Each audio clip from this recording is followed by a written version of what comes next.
How to access Raytheon Employee account. Let's get started. Launch your preferred browser. At the very top, you're gonna see the search box. Over here, type in Raytheon Employee Login and then search for it. With that, different website links will appear.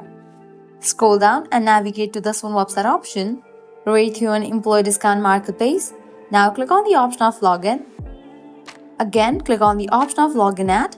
You will be directed to the login page. Now from here, you can easily get access to your account. All you have to do is provide your credentials. So go ahead and type in the username, then type in the password. If you want to save your login info, check in for the option of remember me. If you have any issues logging into your account, click on need help. With that, your problem will be resolved.